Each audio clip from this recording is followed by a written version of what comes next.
Israeli history can sometimes seem like a series of miracles.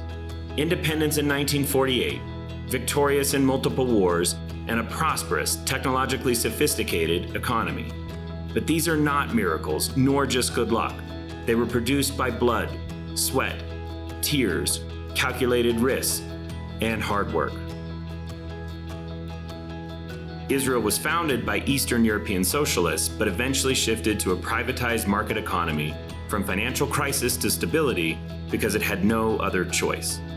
Back in the 1980s, Israel was outgrowing the overly concentrated, no longer efficient socialist economy of its pioneer origins. Its government debt exceeded 150% of gross domestic product. Hyperinflation rose as high as 500%. The country faced full-scale economic and financial collapse. Despite differing views on almost everything, Israel's political parties united in 1985 to slash government spending, reduce debt, and tame inflation through the Economic Stabilization Plan. In the 1990s and early 2000s, Israel privatized its socialist economy by implementing financial reforms, reducing the concentration that blocked economic growth.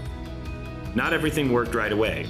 In many cases, privatization merely transferred monopolies from the state to a handful of tycoons. Additional reform measures were eventually enacted to break up tycoon business empires and create a more competitive economy. Throughout the decades of economic reform, Israel also faced multiple security challenges. But in Israel, defense, far from being a drain on the nation's economy, has proved to be an asset. Better security gave Israelis freedom to be more productive. Robust economic growth facilitated increased defense spending, but also boosted Israel's standard of living. The Israel Defense Forces contribute directly and indirectly to technological innovation.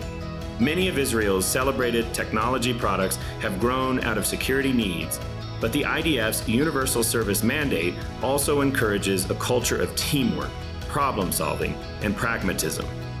In recent years, Israel's GDP per capita surpassed such countries as Italy, France, and Japan. These countries are hesitant to implement necessary but politically difficult economic reforms.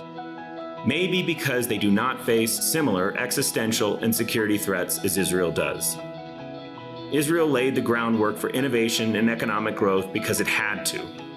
As a result, the miracle that is not a miracle is now reaping benefits for Israel, for its people, for its businesses, and for investors. This is the Israel we invest in at Israel Investment Advisors, the pragmatic, resilient, innovative Israel.